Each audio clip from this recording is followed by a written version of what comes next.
Si je devais donner un conseil aux personnes qui sont inquiètes de l'arrivée de l'intelligence artificielle, c'est de venir les expérimenter pour les désacraliser et comprendre que ces systèmes ne vont pas les remplacer.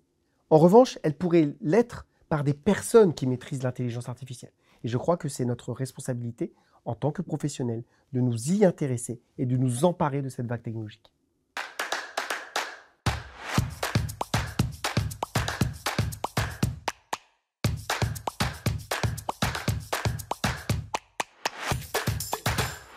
Alors l'intelligence artificielle dans l'univers de l'entreprise est en train de transformer à la fois nos manières de travailler et de communiquer sous différents angles. Le premier élément, c'est que un champ particulier d'ailleurs de l'intelligence artificielle, qui est l'IA générative, est en train de transformer notre manière d'interagir avec la machine. Désormais, j'ai plus besoin d'avoir de compétences techniques poussées pour pouvoir simplement par le langage naturel, soit en parlant, soit par le langage écrit, obtenir des résultats complexes de la part de machines.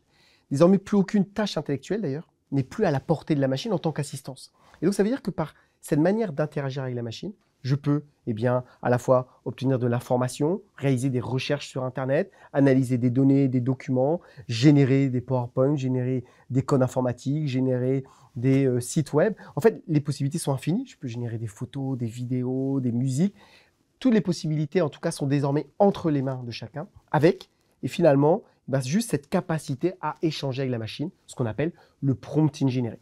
Et dans les organisations, cela va avoir un impact direct sur la valeur ajoutée des différentes entreprises, avec un déplacement de la valeur ajoutée des tâches dites intellectuelles vers les tâches manuelles et les tâches d'interaction humaine, pour différentes raisons. C'est avant tout les tâches intellectuelles qui vont être impactées, et ça va nécessiter chaque emploi, chaque métier, chaque entreprise à réinventer sa valeur ajoutée, parce que oui, l'IA est là, elle est en train de s'installer, et maintenant pour longtemps, et les transformations ne font que commencer. Dans l'ouvrage Apprendre à guider les IA, on s'est donné un objectif, synthétiser ce que disait la recherche sur ce qu'on appelle le prompt engineering, l'art de poser des questions à la machine. Ce qu'il faut comprendre avec les IA génératives, qui sont notamment fondées sur des réseaux de neurones, c'est qu'on crée la machine, notamment en y déversant une grande partie de connaissances humaines dans des mécaniques qui sont au croisement de ce qu'on appelle les réseaux de neurones, l'apprentissage autosupervisé et les transformers. Et ces systèmes-là, en fait, on découvre ensuite comment ils fonctionnent. C'est un peu bizarre par rapport à tout ce qu'on faisait en ingénierie auparavant. Avant, on construisait une machine et parce qu'on l'avait conçue, on savait comment elle fonctionnait. Là, ce n'est pas le cas avec les modèles de fondation, avec ces IA génératives.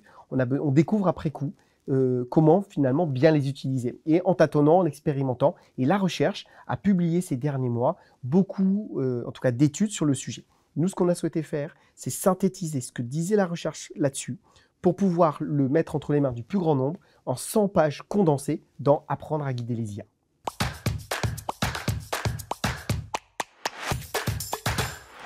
À l'ère de l'intelligence artificielle, il y a une refonte des compétences qui vont être utiles en entreprise. La première d'entre elles, évidemment, va être le prompt engineering, l'art de poser des questions à la machine. Et donc, maîtriser le langage, maîtriser les nuances, maîtriser le mot, le vocabulaire, c'est une compétence qui va être clé. Et donc, le prompt engineering est forcément quelque chose qui va se retrouver au cœur des transformations des compétences. Sur les autres dimensions, l'arrivée de l'intelligence artificielle va forcément venir impacter plutôt les tâches intellectuelles, les compétences dites précédemment intellectuelles, valorisant de plus en plus ce qui va relever des tâches manuelles, mais aussi des tâches d'interaction humaine. Et donc, beaucoup plus valoriser les soft skills. À l'intérieur, parmi eux, on peut déjà identifier la curiosité et la créativité comme deux compétences clés. Pourquoi? Parce qu'on est dans une période d'instabilité technologique. Et donc, dans cette période-là, il faut être ouvert d'esprit, s'emparer des nouveautés au fur et à mesure qu'elles arrivent, car on n'est qu'au début d'une vague technologique qui est en train de profondément transformer à la fois la technologie et plus globalement l'univers économique. Et donc, ces deux compétences, à la fois la curiosité et la créativité, sont deux composantes qui vont permettre aux personnes d'avoir un avantage dans cette période de transformation. Et les deux autres compétences vont relever de ce qu'on appelle le recul éthique et l'esprit critique. Ces IA, une IA, mais comme d'ailleurs tout algorithme à la base, ce n'est jamais que des biais inscrits dans de la donnée ou dans du code. Il faut vraiment faire le deuil de l'idée de se dire qu'on aura un jour des systèmes d'intelligence artificielle qui soient neutres en réalité, il y a toujours des biais. Comprendre comment elles fonctionnent, avoir du recul vis-à-vis d'elles, pour savoir ensuite comment les corriger, les utiliser, et comment rebondir potentiellement sur ce qu'elles me proposent. Avoir ce recul-là, cette capacité de réflexion, c'est ce qui conduira à la meilleure utilisation de cette intelligence artificielle. Donc, le recul éthique et donc la formation forcément philosophique associée et l'esprit critique et la formation intellectuelle associée vont être des essentiels dans cette époque.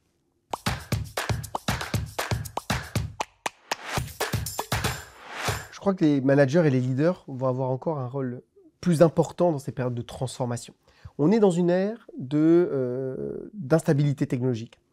Et cette période va durer encore quelques années, parce qu'on est très loin d'avoir stabilisé ces contenus. On est potentiellement qu'au début de la vague technologique, il y a encore beaucoup de nouveautés à venir, et donc beaucoup de choses qui vont être remises en question. Et je crois que le bon leader va être celui qui va être capable d'accompagner son organisation dans cette ère de transformation, en ne considérant pas qu'il faut essayer de rechercher des espaces de stabilité, mais au contraire, en sachant finalement faire du changement permanent, faire de ces transformations, de ces instabilités, finalement des avantages économiques, en sachant finalement s'y adapter, être un bon navigateur finalement dans la tempête ou dans les changements de temps et de marée. Je crois que c'est ça, en tout cas, la première qualité que va avoir le leader dans notre époque. Inévitablement derrière ça, il va y avoir la nécessité de comprendre quelles sont ces transformations et savoir aussi y prendre de la hauteur. Le risque avec toute technologie qui nous promet de gagner du temps, c'est en réalité d'accélérer. Et donc, c'est comment je suis capable de prendre du recul, de vraiment observer les transformations autour de moi pour venir y tracer un cap en m'appuyant sur ce qui est essentiel. Oui, la technologie est en train de tout transformer et en même temps, les essentiels qui vont être notamment liés à l'interaction humaine restent là, restent en tout cas des fondamentaux sur lesquels se concentrer pour construire la valeur ajoutée d'une société.